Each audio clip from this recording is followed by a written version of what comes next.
ফিরে এলাম বিরতির পর। আর এবার নজর রাখতেই হচ্ছে বাংলায় 2024 লোকসভা নির্বাচনে একেবারে সবুজ ঝড়, তা বলার অপেক্ষা রাখে না। কিন্তু 11ই জুনের দিকে একটু নজর রাখতেই হবে, কারণ পর্যালোচনা বৈঠক রয়েছে সেদিন।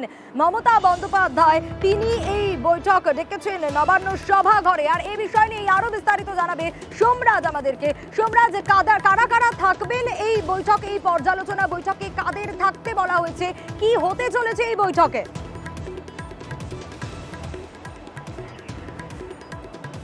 দেখো, অত্যন্ত গুরুত্বপূর্ণ আগামী সপ্তাহ অন্তত প্রশাসনিকভাবে। তার কারণ মমতা বন্দ্যোপাধ্যায় এবার লোকসভা ভোট শেষ হতেই প্রশাসনের কাজে গতি আনতে চলেছে, তেমনটাই নবান্ন সূত্রে খবর। এবং শুধু তাই নয়, যেটা নবান্ন সূত্রে জানা যাচ্ছে, প্রশাসনিক সংস্কারও করতে পারেন মুখ্যমন্ত্রী মমতা বন্দ্যোপাধ্যায়। আগামী 11ই জুন কলকাতায় উচ্চ পর্যায়ের বৈঠক ডাকলেন মুখ্যমন্ত্রী নবান্ন সভাঘরে বিকেল 4টে থেকে। যে বৈঠকে সব দপ্তরের মন্ত্রীদের সশরীরে উপস্থিত থাকতে বলা হয়েছে।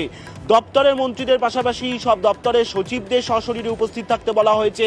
এমনকি সব জেলা শাসক থেকে শুরু করে পুলিশ সুপার, পুলিশ কমিশনার এবং পুলিশের বিভিন্ন র্যাঙ্কের আইজি, ডিআইজি র্যাঙ্কের অফিসারদের সশরীরে উপস্থিত থাকতে বলা হয়েছে।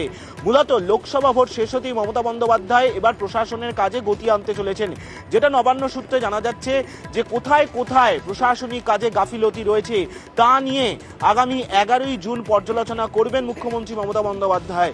প্রথমে এই বৈঠক করার কথা ছিল 12ই জুন, কিন্তু তারপর একদিন এগিয়ে এনেছেন মুখ্যমন্ত্রী মমতা বন্দ্যোপাধ্যায় বলি আমরা নবান্ন সূত্রে জানতে পারছি। 11ই জুনের বৈঠক যথেষ্টই গুরুত্বপূর্ণ। কাল মমতা বন্দ্যোপাধ্যায় দলীয় সাংসদদের নিয়ে, অর্থাৎ যারা নবনির্বাচিত সাংসদ তাদের নিয়ে বৈঠকে বসছেন। তারপর 11ই জুন মুখ্যমন্ত্রী মমতা বন্দ্যোপাধ্যায় প্রশাসনের সবাইকে নিয়ে বৈঠকে বসছেন। অর্থাৎ একদিকে যেমন এই বৈঠকে প্রশাসনিক কাজে কোথায় কোথায় গাফিলতি রয়েছে তা নিয়ে বিশ্লেষণ করবেন মুখ্যমন্ত্রী সূত্র মারফত জানা যাচ্ছে। দ্বিতীয়ত, কোন কোন জায়গায় কাজে গতি আনা প্রয়োজন, তার কারণ আমরা সম্প্রতি দেখেছি লোকসভা ভোটের আগেও মমতা বন্দ্যোপাধ্যায় বিভিন্ন জেলায় জেলায় প্রশাসনিক বৈঠক করেছেন। এবং শুধু তাই নয়, বিভিন্ন জায়গায় সরকারি পরিষেবা, প্রধান অনুষ্ঠান, কর্মসূচিতে অবশ্যই আমাদের নজর থাকবে 11ই জুনের এই বৈঠকের দিকে।